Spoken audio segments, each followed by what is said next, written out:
Hi guys, it's another beautiful day once again and welcome back to Dexter's World Channel.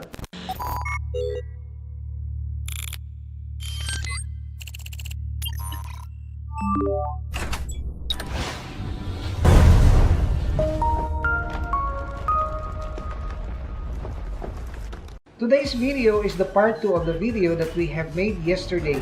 Well, yesterday we made a video on how to prepare our tank for purposes of breeding our Japanese koi. And we shared with you some tips on how to prepare a tank for breeding. I am so happy that our preparation had become very successful because the plants that we have placed in here have enticed really our Japanese breeder koi to breed. And actually, we are filming now the actual laying of eggs of our Japanese koi. As you can see over there, these koi are chasing. The male ones are vigorously chasing the female and enticing the female now to spawn her eggs. And the female are also spawning the eggs on the plants. That is why I emphasized yesterday that plants are really very important in breeding your Japanese koi. Now, you will note that the female is bigger than the male. Well, the reason for this is that this female koi is older compared to the male kois. In my experience, I normally use younger male kois, maybe around 18 months and up, because the old koi will no longer have the appetite to chase the female koi. So it's very important we will choose a good breeder. We will choose good males, the ones that are very active to pursue the female.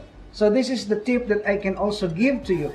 And another thing is that when we are going to breed our Japanese koi, we will expect that they will lay eggs at dawn. There is no other time wherein they will lay eggs. It's only at dawn. They will not lay eggs early in the morning, they will not lay eggs at noontime, but only at 3 o'clock to 6 o'clock dawn. So this is the tip that we can also give to you. And another thing is that when your kois are already adults, meaning that they are mature enough, I'm referring to a 2-year-old female koi, they will naturally spawn their eggs. It is just a matter of preparing your breeding tanks and of course conditioning your breeder kois.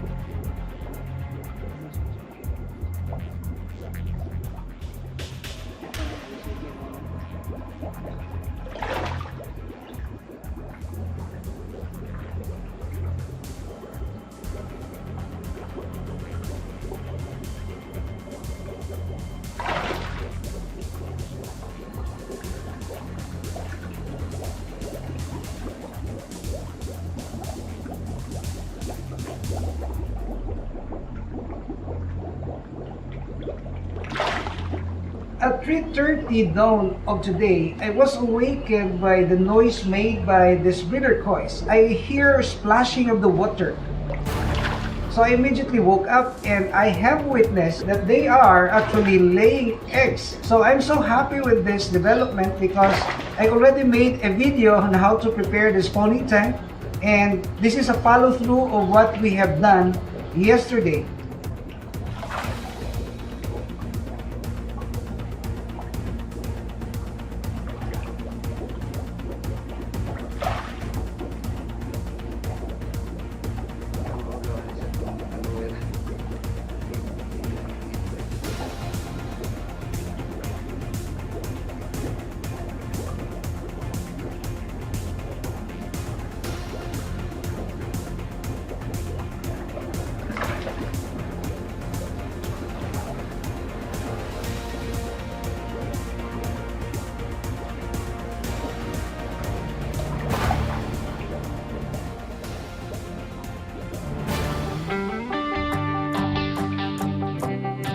So maybe you will ask again, what's the next step? Well, we will allow them to chase for 3 hours because that's my practice, allowing the koi to breed naturally. I am not anymore adopting the method of hand stripping because it will somehow damage their koi, but I will allow a longer time for them to chase and lay eggs. So this is a good thing that I have experienced by allowing the koi to spawn their eggs naturally. You will witness now how we're gonna remove this koi from the breeding tank. Of course, we cannot just allow them to stay here because after they will spawn their eggs, they will go hungry and will begin eating all their eggs. That is why we have to get them immediately, and then we will put them back in their tank. But of course, we will not put the male and the female together. The female will be placed in another tank because if we will put them together, the male will continue to pursue the female and it will somehow damage and even kill the female koi. You will see that the plants have been scattered all over the tank, and this is now the indication that the eggs are already being spread all over this tank. And you will notice that the color of the water becomes milky. This is because the milk of the male koi is present in this tank. So we will now remove the koi very gently. I will not anymore squeeze, I will not anymore hand strip, but I will just remove them from this tank. So we will now start removing.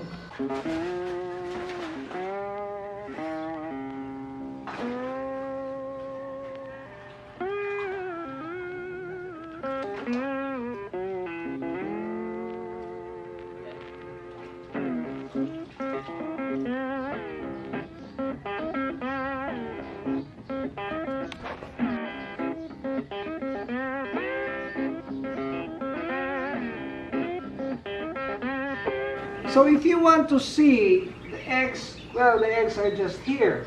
These are the eggs that had been laid just this morning. And this is estimated to reach around 10,000 eggs in that one spawning alone. Imagine if you will be able to hatch at least 60%. That's a lot of fish that we are going to raise.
So guys, this is all we can share with you today.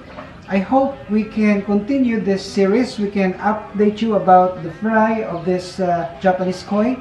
And if you are new to our channel, we humbly ask you to please subscribe and hit that notification bell so that you will be notified of our future updates only here at Dexter's World.